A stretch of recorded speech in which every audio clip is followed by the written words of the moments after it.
Tuanzie Mashariki ya Kati ambapo Rais wa Marekani Donald Trump amewashutumu viongozi wa Iran na kuwaita waongo baada ya uongozi wa Tehran kupuuzilia mbali madai yake kwamba mazungumzo mapya kati ya pande hizo mbili yalikuwa yanatarajiwa kuanza hii leo. Katika ujumbe kwenye mitandao ya kijamii, Rais Trump amesema uongozi wa Iran una tabia ya unafiki wa kiwango cha juu kisichoaminika. Mapema leo Iran ilisema kuwa kwa sasa haifanyi mazungumzo na Marekani kuhusu kufunguliwa tena kwa mlango bahari wa Hormuz. Siku ya Jumamosi, Donald Trump alisema kuwa alisitisha mashambulizi ya angani yaliyopangwa kufuatia ombi kutoka kwa utawala wa Iran, jambo ambalo Tehran inakanusha. Hii ni hatua ya hivi karibuni zaidi katika mfululizo wa matangazo yaliyotolewa wakati wa mzozo huu wa miezi mitano, ambapo Rais Trump ametishia kufanya mashambulizi makubwa kisha kughairi hatua hizo dakika za mwisho. Bei ya mafuta duniani ilishuka leo katika masoko ya hisa barani Asia kufuatia tangazo la Rais Trump. Hivi ndivyo alivyowaambia waandishi wa habari akiwa ndani ya ndege ya Air Force One. Niliombwa kufanya hivyo na Saudi Arabia, UAE, Qatar na Iran. Tulikuwa tayari kuanza mashambulizi na wakati huu lingekuwa ni shambulio kubwa. Tulikuwa tayari kabisa. Lakini washirika wanapoomba kusitisha mpango huo, ni lazima utulie na kutafakari. Na nadhani sababu yao kuomba hivyo ni kwamba kuna makubaliano yaliyoafikiwa. Kuna makubaliano kuhusu Hormuz na kisha kutakuwa na makubaliano kuhusu swala la nyuklia, au unaweza kuita hatua ya kuiondolea Iran uwezo wa kinyuklia. Mimi huita hivyo na tunashikilia msimamo huo. Tutaona kitakachotokea. Tunaweza kufanya hivyo wakati wowote tunapotaka. Lakini tumeombwa na makundi makuu matatu na hata Iran pia inatuomba sana. Walisema tungependa kufanya makubaliano.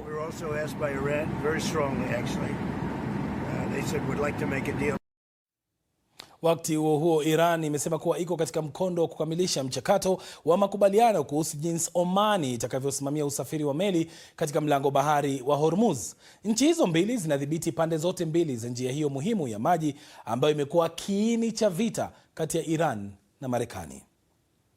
Sasa tusalie Mashariki ya Kati. Wafanyikazi wa huduma za dharura na uokoaji nchini Lebanon wamelipa gharama kubwa wakati wa vita kati ya Israel na Hezbollah.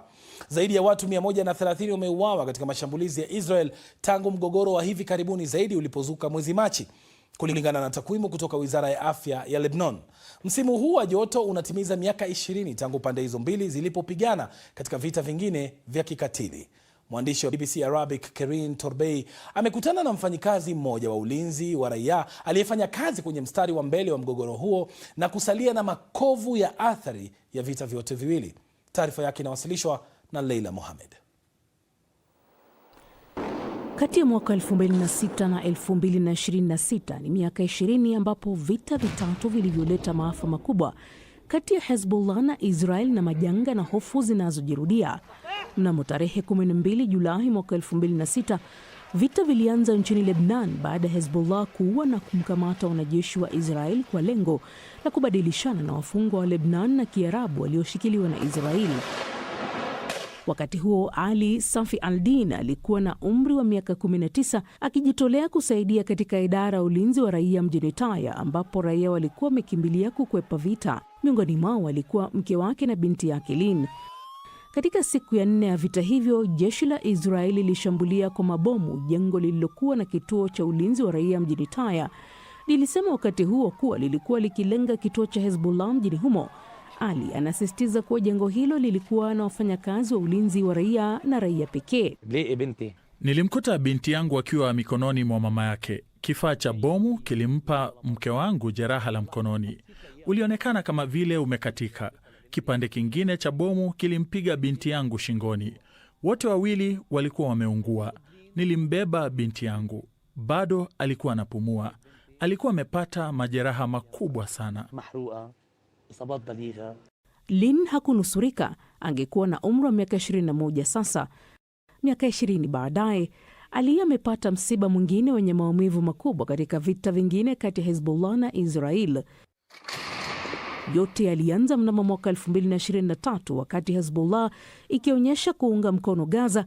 Kusitishwa kwa mapigano kulifikiwa mnamo mwaka 2024. Lakini Israeli iliendelea kushambulia nchini Lebanon. Kisha mnamo Machi mwaka 2026, Hezbollah ilirusha roketi kuelekea kaskazini mwa Israel kama jibu la mashambulizi ya Israel na kulipiza kisasi cha kuuawa kwa kiongozi mkuu wa Iran. Kufikia wakati huu, Ali alikuwa amepanda ngazi na kuwa mkurugenzi wa kituo cha ulinzi wa raia mjini Taya. Mwishoni mwa mwezi Aprili, aliondoka kwenda kwenye uokoaji pamoja na wafanyakazi wengine wa dharura wa timu yake kufuatia shambulio la Israel kusini mwa nchi. Walimtoa mwathirika wa kwanza, kisha shambulio jingine la Israel likapiga eneo hilo na kuwaua wafanyakazi watatu wa dharura waliokuwa na Ali. Tulifanikiwa kumtoa mtu aliyejeruhiwa. Tulipokuwa tukimbeba, Hadi na Hassan waliniambia, nenda ukalete gari la wagonjwa hapa karibu. Niliwatazama na kuacha wakimbeba mtu huyo aliyejeruhiwa na nikaenda kuchukua gari la wagonjwa. Nilifika na kuingia kwenye gari hilo.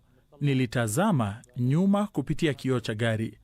Mara ghafla niliona giza tupu na weusi. Kombora lilishuka na kupiga katikati ya kitanda cha kubebea wagonjwa. Ikawa ndiyo hivyo. Kila kitu kiliishia hapo. Jeshi la Israeli lilisema lilikuwa linamshambulia kamanda wa Hezbollah aliyekuwa akifanya kazi karibu na wanajeshi bila kutoa ushahidi. Miaka 20 tangu mwaka 2006, silaha zimekuwa za kisasa zaidi na hofu zinazoleta ni vigumu hata kufikiria. Vita ni vita, lakini kuna tofauti kubwa kati ya mwaka 2006 na mwaka 2026. Mashambulizi ya vita hivi hayaelezeki. Roketi za sasa hazielezeki, zina nguvu kubwa sana. Maumivu aliyopata Ali ni ishara tu ya mateso ambayo raia wengine nchini kote wanayapitia katika vizazi kadhaa. Ripoti hiyo ndio inayotukamilishia taarifa yetu kuu usiku huu.